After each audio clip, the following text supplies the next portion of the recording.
Hello বন্ধুরা, চলুন আজকের ভিডিওটি কয়েকটি প্রশ্ন দিয়ে শুরু করা যাক।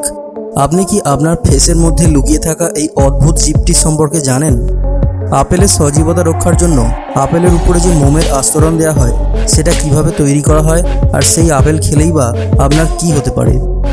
জলের মধ্যে হঠাৎই এরকম কী করে হলো বলতে পারবেন? না পারলেও সমস্যা নেই, কারণ আজকের এই ভিডিওতে আমি এইসব ব্যাপারগুলো সম্পর্কে আলোচনা করব। তাই প্লিজ ভিডিওটিকে শেষ পর্যন্ত দেখুন, এবং আপনি যদি এখনও চ্যানেলটিকে সাবস্ক্রাইব না করে থাকেন তাহলে প্লিজ সাবস্ক্রাইব করে বেল আইকনটি প্রেস করুন, যাতে নতুন ভিডিও নোটিফিকেশান আপলোড হওয়া মাত্রই আপনার কাছে পৌঁছে যায়। তো চলুন শুরু করা যাক।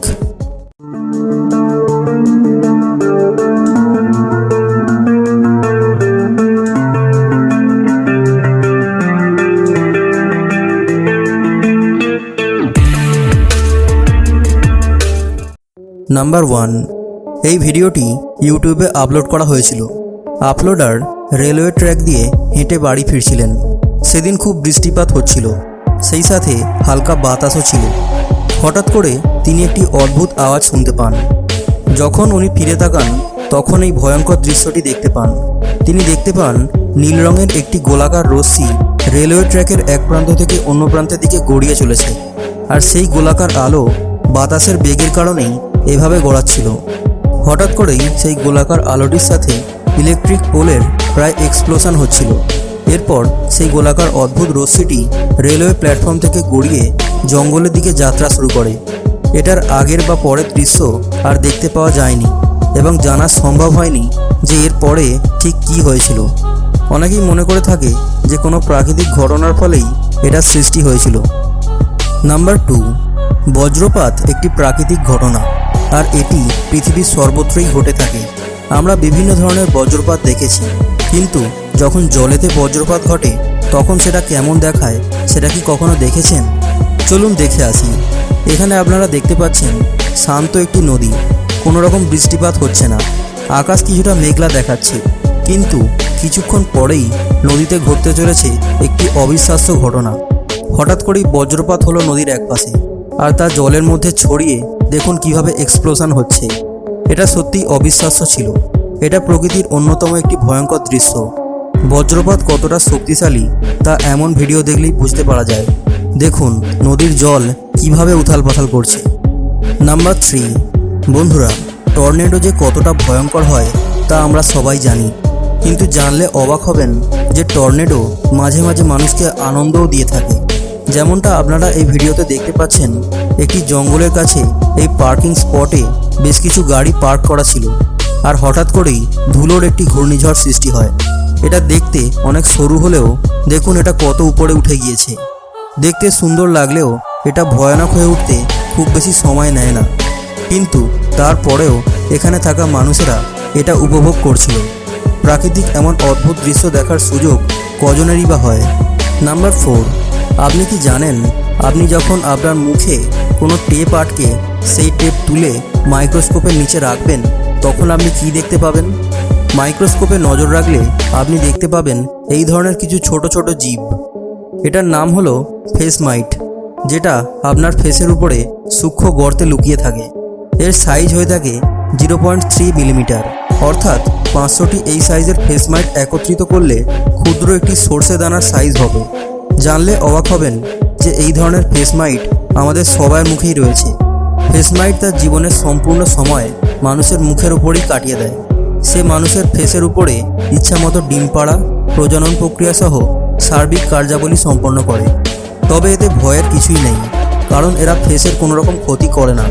আমাদের মধ্যে যারা স্বাস্থ্য সচেতন রয়েছে তারা এগুলো নিয়ে উদ্বিগ্ন হয়ে যেতে পারে, কিন্তু উদ্বিগ্ন হওয়ার কিছুই নেই, কারণ আপনি কোনো কিছু করেই এগুলো থেকে মুক্ত থাকতে পারবেন না, আর এগুলো আপনার ক্ষতিও করে না।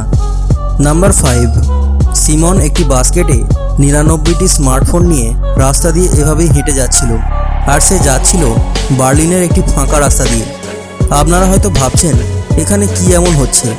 জানলে অবাক হবেন যে সিমন যখন এই রাস্তা দিয়ে গিয়ে গুগল ম্যাপের ট্রাফিক চেক করছিল তখন সে দেখতে পায় এই রাস্তা পুরো জ্যাম হয়ে আছে, অথচ সেই রাস্তায় তখন সিমন একাই ছিল।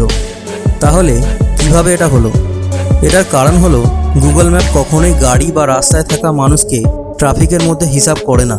সে হিসাব করে রাস্তায় কতগুলো মোবাইল ফোন গুগল এবং জিপিএস সিস্টেমের সাথে কানেক্টেড রয়েছে।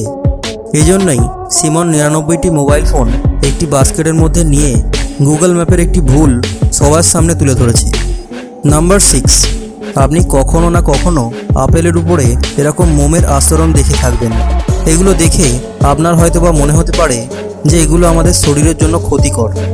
যদিও অনেক ধরনের কেমিক্যাল আপেলে ব্যবহার করা হয় যা আমাদের মানব শরীরের জন্য অত্যন্ত ক্ষতিকর।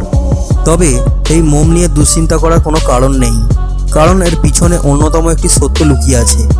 বিশেষজ্ঞদের মতে আপেলের উপরে প্রাকৃতিকভাবেই মোমের আস্তরণের সৃষ্টি হয়, কিন্তু আপেল পাড়া এবং প্যাকেজিংয়ের সময় প্রাকৃতিকভাবে সৃষ্টি হওয়া সেই মোম হারিয়ে যায়। আর তাই মাঝে মধ্যে আপেল ব্যবসায়ীরা প্রয়োজন অনুসারে এক ধরনের বিশেষ কেমিক্যাল ব্যবহার করে। তারা আপেলে কেবলমাত্র খেজুরের পাতা থেকে সংগৃহীত কার্নিওভেক্স ব্যবহার করেন বলে সেটা মানবদেহের উপরে তেমন কোনো প্রভাব ফেলে না, কিন্তু অন্যান্য কেমিক্যাল ব্যবহার করলে তখন সেটা মানব স্বাস্থ্যের জন্য হুমকি হয়ে দাঁড়ায়। নাম্বার 7, বন্ধুরা, আইসল্যান্ডের এই অবিশ্বাস্য গুহার দিকে একবার ভালো করে লক্ষ্য করুন। এই গুহার মধ্যে প্রবেশ করার পরেই আপনার হয়তোবা মনে হবে যে আপনি অন্য কোনো গ্রহে প্রবেশ করেছেন, অথবা গ্লাসের তৈরি কোনো গুহার মধ্যে আছেন। আপনারা যে ক্রিস্টাল বরফ দেখতে পাচ্ছেন এগুলো 1-2 বছরের সৃষ্টি হয়নি। এটা হয়েছে প্রায় 100 কোটি বছর ধরে বরফ এই একই জায়গায় জমা থাকার কারণে।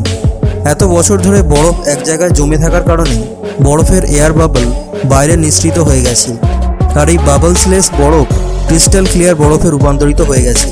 সেই সাথে এই ধরনের ক্রিস্টাল ক্লিয়ার বরফ তৈরি হওয়ার পিছনে আরও একটি অন্যতম কারণ হলো এখানকার পরিষ্কার জল। নাম্বার 8, মানুষ মাঝে মধ্যে এতটাই নিষ্ঠুর হয়ে যায় যে তার সামনে থাকা প্রাণীদের ইমোশনের কোনো মূল্যই দেয় না। চীনে একটি সুইমিং পুলে এই 2 তিমির বাচ্চা আপনারা দেখতে পাচ্ছেন। এটি প্রায় 10 বছর ধরে চীনের একটি পার্কে ভিজিটার্সদের জন্য রাখা ছিল। এই 2টি তিমির বাচ্চা মানুষদেরকে নানা রকম খেলা দেখাতো, তাই এই তিমি দুটি বেশ জনপ্রিয় ছিল। মানুষ প্রতিনিয়ত তাদের কার্যকলাপ দেখতে আসতো, কিন্তু একবারও ভাবতো না যে এরা এত ছোট জায়গায় 10 বছর ধরে কিভাবে আছে। কিন্তু হঠাৎ করেই ইংল্যান্ডের সি লাইফ ট্রাস্টের এক সদস্য এদেরকে দেখতে পায়, আর তখন তারা ট্রাস্ট থেকে এই 2টি তিমির বাচ্চাকে ক্রয় করে আইসল্যান্ডের একটি সমুদ্রে ছেড়ে দেয়। আপনারা নিজেরাই দেখতে পাচ্ছেন এত বছর বন্দি থাকার পরে একটু মুক্ত জায়গা পাওয়ায় এরা কতটা খুশি হয়েছে। ভিডিওটি ভালো লাগলে ভিডিওটিকে লাইক এবং শেয়ার করবেন, এবং অবশ্যই কমেন্টে জানাবেন যে আপনার ভিডিওটি কেমন লেগেছে। এবং এইরকমই ইন্টারেস্টিং ভিডিও বারবার দেখার জন্য প্লিজ চ্যানেলটিকে সাবস্ক্রাইব করে বেল আইকনটি প্রেস করবেন। Thanks for watching.